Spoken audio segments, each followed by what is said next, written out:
ಬ್ಯಾನರ್ಜಿಯವರಲ್ಲಿ ಸೋತ್ರ ಈ ದೇಶದಿಂದ ಈ ವಿರೋಧ ಪಕ್ಷಗಳೆಲ್ಲ ಗಾಯಬ ಆಗ್ತಾವ ಅನ್ನುವಂಥ ಒಂದು ಪ್ರಶ್ನೆ ಇವತ್ತು ಮೂಡ್ತಾ ಇದೆ. ಯಾಕಂದರೆ 2024 ಲೋಕಸಭಾ ಚುನಾವಣೆ ನಂತರದಲ್ಲಿ ಏನೇನು ಆಗ್ತಾಯಿದೆ ನೋಡ್ತಾ ಇದ್ದೀವಿ. ಪ್ರತಿಯೊಂದು ರಾಜ್ಯವನ್ನು ಇವತ್ತು ನಮ್ಮ ಮೋದಿ ಶಾ ಜೋಡಿ ಗೆಲ್ತಾ ಇದೆ. ಅದಕ್ಕೆ ಬೇಕಾದ ಆರೋಪ ಮಾಡ್ತಾ ಇರ್ಬೋದು. ಅದಕ್ಕೆ SIR ಕಾರಣ, ಅದಕ್ಕೆ ED ಕಾರಣ, ಅದಕ್ಕೆ CBI ಕಾರಣ, ಅದಕ್ಕೆ IT ಕಾರಣ, ಅದಕ್ಕೆ EVM ಕಾರಣ, ಅನೇಕ ಕಾರಣಗಳು ಸ್ವತಃವರೆಲ್ಲ ಹೇಳ್ತಾ ಇರ್ತಾರೆ ಕಾರಣಗಳನ್ನ. ಆದರೆ ಈಗ ಆಳ್ತಾ ಇದ್ದಾರಲ್ರಿ ಅವರು,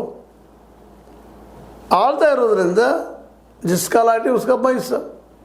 ಹೀಗಾಗಿ ಇಲ್ಲಿ ಏನಾಗ್ಬೋದು ಅದು ಇವತ್ತು ದೊಡ್ಡ ಚರ್ಚೆ ನಡೀತಾ ಇದೆ. ಇಲ್ಲೂ ಸಹಿತ ಈಗಾಗಲೇ ನಮ್ಮ ಶಾರವರ ಗೃಹ ಖಾತೆ ಇದ್ದಿದ್ದು ಈಗೇನು ಆಯ್ಕೆ ಆಗ್ತಾ ಇದ್ದಾರೆ ವೆಸ್ಟ್ ಬೆಂಗಾಲದ ಹೆಚ್ಚು ಭಾಳಷ್ಟು MLA ಇವತ್ತಂತೆ ನೋಡ್ರಿ 2 ನಂಬರ್ ಮಾಡಲಾರ್ದ, 2 ನಂಬರ್ ದುಡ್ಡು ಕೊಡಿಸಲಾರ್ದ, ಮಾಫಿಯಾ ಮಾಡಲಾರ್ದ ನೀವು ರಾಜಕೀಯದಲ್ಲಿ ಗೆಲ್ಲಕ್ಕೆ ಸಾಧ್ಯ ಇಲ್ಲ.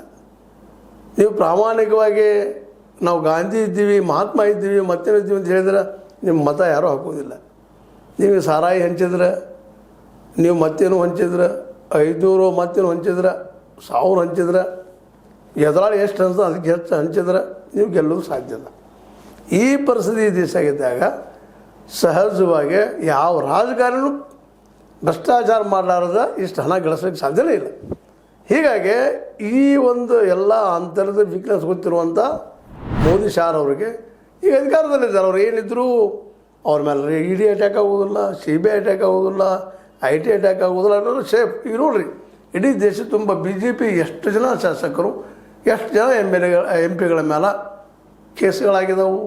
EDಯಿಂದ, CBIದಿಂದ, IT ಹುಡುಗರು ಎಷ್ಟು ಸಿಗ್ತಾರೆ ನೋಡಬೇಕು. ಬೆಳ್ಳಿನ ಕೆಲಸ ಸಿಗೋದಿಲ್ಲ. ಸ್ವತಂತ್ರವಾದ ಮೀಡಿಯಾಗೆ ಬೇಕಾಗಿರುವುದು ಸ್ವತಂತ್ರ ಧ್ವನಿ. ಆ ಸ್ವತಂತ್ರ ಧ್ವನಿ ಉಳಿಸಲು ನೀವು ಮಾಡಬೇಕಾದದ್ದು ಇಷ್ಟೇ. ಅದೇನಪ್ಪಾ ಅಂತಂತಂದ್ರೆ ನಿಮ್ಮ ಕೈಲಾದಷ್ಟು ಸಹಾಯ ಈ ಚಾನಲ್ಗೆ ಮಾಡಿ ಹಾಗೂ ನಿಮ್ಮ ಧ್ವನಿಯನ್ನು ಕಾಪಾಡಿಕೊಳ್ಳಿ. ಅದ್ರ ವಿರೋಧ ಮಂದಿ ಎಲ್ಲ ಸಿಗ್ತಾ ಇದ್ದಾರೆ. ಎಲ್ಲ